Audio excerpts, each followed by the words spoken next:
ururka dada oo ka mid ah ururada ka diiwaangalsan deegaanada koonfur galbeed gaar ahaan qaybtiisa Baydhabo ayaa waxay maanta kulan soo dhaweyn iyo qada sharaf isugu jira ay u sameeyeen gudoomiye ku-xigeenka ururka dada ee gobolka Bakool Ifraax Cabdullaahi Axmed oo maalmo ka hor safar shaqo u timid magaalada Baydhabo ee xarunta gobolka Baay. Intuu kulanka socday waxaa goobta ku dhamaa guud ahaan xubnaha dada oo uu ugu horeeyo gudoomiyaha ururka ahna aasaasaha ururka dada Maxamed Abuukar iyo xubno kale. Intaasi kadib waxaa hadallo soo dhaweyn ku saabsan goobta kulanka uu ka socday ka jeediyay qaar ka mid ah xubnaha dado. Allahi ta'ala wa barakatuhu dhamaantiin siin salaamaha ay bulshada ka dhagan ee Soomaali gaar ahaan ay salaamayo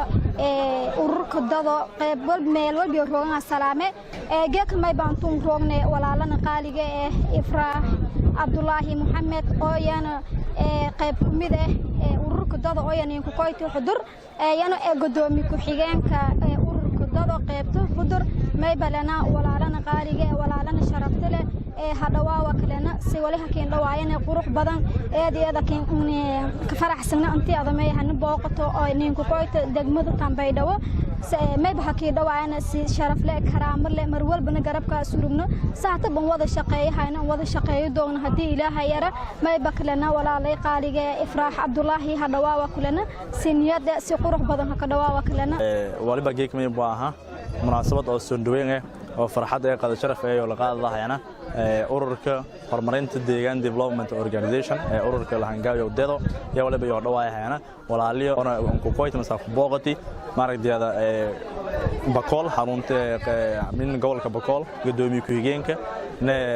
qaybta saytiyada yamay buu hadhawaayahayna meel leenaha hadhawaa wariitaana gacmo funa ka dhawaa waa ururka dado meel ka sii ruwan la yarga isku duubanyan meel ka sameey bonus healing سكاستيو مي بوادي صالحان جيكلان او ururka dada oo amiin gobolka Baay ku midaadis may baahan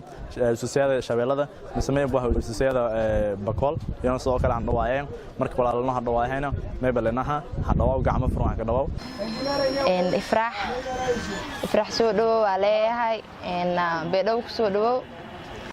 anoo ku hadlaay xitaa ururka dada afkooda ku soo dhaw beedow markood iyo mar labaad waan ku faraxsanahay in maanta aan kula kulno meel qada sharaf ah iskugu imaano wax badan aan wada sheekeysano beedow malagaalahan kulay say Saciid haday sheegto waa lagaaga soo horeeyay mahane ku soo dhaw ku dhaw walaashay dhammaan geeka way farxadan reer dado caasimadii Baydhabo teamkii ku dhisnaay oo xaruntii geeka Baydhabo way farxadan in hadhawaayan gudoomiye ku-xigeenada gobolka Bakool walaalana Ifraax weelana haka dhawaaw teamkida Baydhabo ku dhisnaay gudoomiyaha guud ururka yageeka fursadan hel in aad way buu qadayto qada sharaf adaka la'aanta Baydhabo marka dhamaantana ka dado Baydhabo ahaan farxad yaningata waan hakay dhawaayana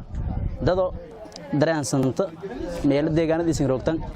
activity shirka diisan ay sina qowda haytan antana saas oo kale qaybtan ma fideen marka dareemo korto corona waxyaabo jari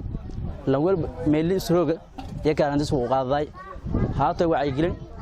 haato way oo nadaafadeed marka qof walba meel walba isku rooga deegaanada koonfur galbeed dado ma fidheeda marka walaalan weelana gacan furan ka dhaw farxad yaningata waa ka shakhsi ahaan ee teamka qaarba maalintii koreeyay ka argan saan rajayo marka waan maleeyay waligeey ku dambeeyay in si rasmi ah wada baranay Baydhabo maayin fuulkaada ku seedo doonta meela aanada ku seedo doonta beeroy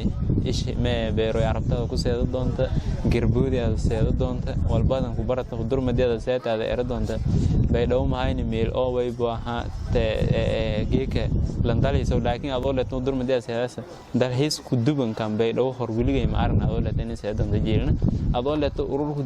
ururka dada wiligay ma arna adoo leeto ayaa seedo doonta jeelna Ifraax Cabdullaahi oo ah gudoomiye ku-xigeenka ururka dado ee degmada Xudur ayaa dhankeeda wax badan kaga mahad celisay sida wanaaga leh ee loo soo dhaweeyay way bayn eta maalin farxadeeda oo ururka dado oo wada shaqeyn oo dhaxayti oo nan hay qaybta Bakool gudoomiye ku-xigeenka hay antiana qaybtiyo oo center shokiyaalay magaalada Baydhabo ana soo dhaweyn sameeyeen eedeeda farxadinta geekana way baayani marti sharaf iyo meel ay qaadeen ka sameeyna dawladka magaalada eedeedan ka faraxsan sida wanaagsan oo yahay dhawaayeen dad way baadad oo ma sha Allah in iska hiran oo meel ay horumarinta magaaladana eedan ku qeyb qaadayaan dadka oo fastiga oo magaalada baleediyana eedan horumari dhinac walba yani ka dadaaliyo eedan ka mahadsanyin way banaan rajeeyay intii oo yani dadaal shoonaantan ka siireema oo sii badan oo sii kordhiyaan yaan rajeeyay farxadan in adeegga kulankan la kulmi isada wanaagsan oo yahay dhawaayeen gudoomiyaha ururka dada iyo ku xigeenkiisa ayaa sidoo kale ka hadlay soo dhaweynta maanta iyo sababta ka dambaysa waliba geekantan iska qoynay oo jamaade inuu hadhawaayna walaalana oo ku tirsan ururka dado qaybtiis Bakool ahna isku duwaha ururka dhalinyarada ee gobolka Bakool waliba leenaha walaalay hadhawaaw tiimka ka dhawaaw reerdada ka dhawaaw qaybtiis Baydhabo ka dhawaaw wal kasto ha ko hormar dhimaayna meel malkoole meelaw insha Allah taala geeka waliba farxadnay aha inuu geeka isku qayb qaadana maalinta oo jamaade farxad eedan bileerin qada soo hayti qada sharaf yeero korna sababtoo ay waliba inta la ka aamayn geeka qada ku duun taasoo ay meeraysay wali uu dhaqankan uu lahayni oo hadii ay ururka dado ee deegaan development organization eedan ma hasanta adin nin kooyta masana booqdo kan ku booqati gobolka Bakool ununa wayba lahaynahay hadawaayo ka oo qaybtaan oo Bakool qaybtaan oo Baydhabo in adina hanin dhawaata iyo si kooraje hadii ilaahay Baydhabo ka dhaw tiimka ka dhaw kulan soo dhaweyn ay qada sharaf iska jarta ururka horumarinta deegaanada koonfur galbeed Soomaaliya ee xaruntiisa weyn oo ka yaala magaalada Baydhabo waliba qada sharaf iyo soo dhaweyn aan soo biyana gudoomiyaha ku xigeenka ururka dado qaybta Bakool oo ay hadan isku duwaha wasaaradda dhalinyarada iyo ciyaaro dowladda koonfur urso runtii walaaleen ifraax kooyowsha Baydhabo kooyow kiisha eeda aan ka farxasana maylana madkoowad ka dhawaaw xarunti weynayti ururka horumarinta deegaanka iyo meelo ku asaasay dadkii asaaseen ururka gacmo furan ka dhawaaw walaalo ka dhawaaw walaal sanjeel ka dhawaada maysas oo kala ka dhawaada inta badan una makasana baasta amoosha iyo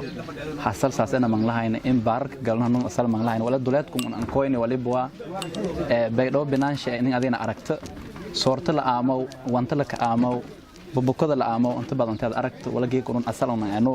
fadaan in deegaanada in koonfur galbeed Soomaaliya la kormeerino fadaanan asalkan in ka faangna fadaan iyo ka dhawaaw dhakalkan aragaha soo danta taala waa ki oo horay aanada lanka dhama jaray mise irinka aanada la kumaala jariyo maybo